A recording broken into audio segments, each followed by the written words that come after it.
महापालिका निवडणुकीचे पडघम आता जोरात वाजू लागले आहेत। राजकीय पक्षांकडून उमेदवारांच्या याद्या जाहीर होत आहेत। उमेदवारीची राजकीय गणित जुळवण्यासाठी काही इच्छुक उमेदवार नेत्यांच्या भेटीगाठी घेत आहेत, तर काही जण आपली ग्रहदशा सुधारण्यासाठी ज्योतिषांकडे धाव घेताना दिसत आहेत। छत्रपती संभाजीनगरमध्ये नेमकं काय घडतंय आणि ज्योतिषांच्या दारात कोणकोणते नेते आता गेलेले आहेत, पाहूया त्या संदर्भातला हा एक रिपोर्ट।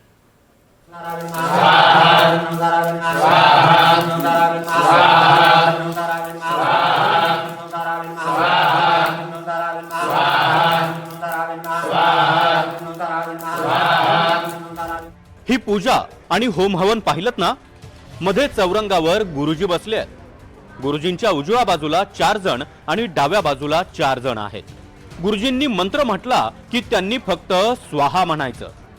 बरं, ही विशेष पूजा कशासाठी चालली असेल बरं? नोकरी, लग्न, अपत्य प्राप्ती किंवा शांती समाधानासाठी नाही, तर चक्क निवडणुकीची उमेदवारी मिळावी म्हणून इच्छुकांनी या पूजेचा घाट घातलाय।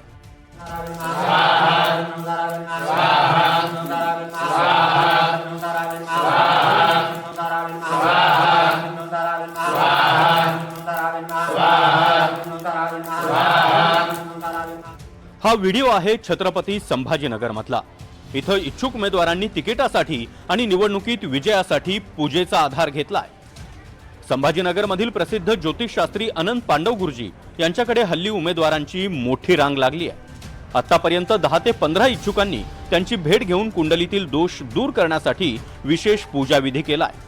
यात केवळ सत्ताधारीच नव्हे तर विरोधातील बड्या नेत्यांचाही समावेश आहे। उमेदवारी अर्ज भरण्यासाठी शुभ मुहूर्त कोणता इथपासून ते प्रतिस्पर्ध्यांवर मात कशी करायची यासाठी हे इच्छुक उमेदवार ज्योतिषांचा सल्ला घेत आहेत। तर कुंडलीच्या अभ्यासानुसार, तर बाकीचा राजकीय अभ्यास तर मला नाहीये, पण या कुंडलीतील जो अभ्यास आहे, कुंडलीच्या अभ्यासानुसार आपण पाहिलं तर उद्धव साहेबांच्या कुंडलीमध्ये गोचरीचं पाहिलं तर व्ययस्थानातून सध्या गुरुचं भ्रमण चालू आहे। कुंडलीनुसार पाहिलं तर व्ययस्थानातला गुरु थोडासा निराशा देणारा, त्रास देणारा आणि मानसिक त्रास वाढवणारा ठरतो।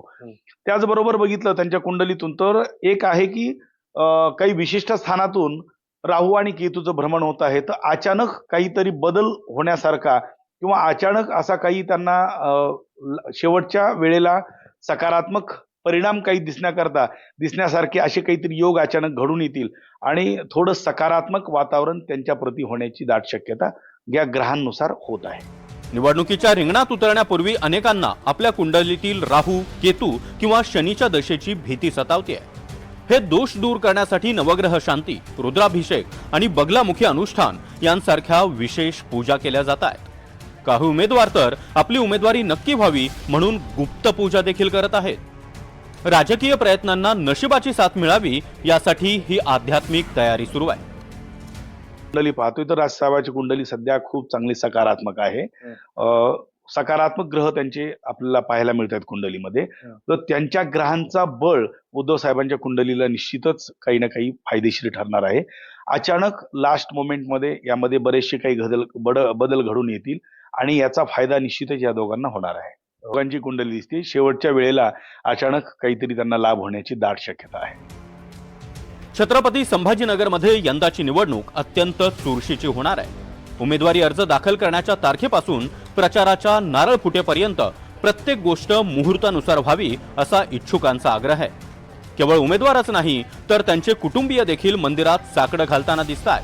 त्यामुळे निवडणुकीच्या काळात विजयाची कुंडली मांडण्याचा हा ट्रेंड सोशल मीडियावर देखील चर्चेचा विषय बनलाय। मोहसिन शेख, NDTV मराठी, छत्रपती संभाजीनगर।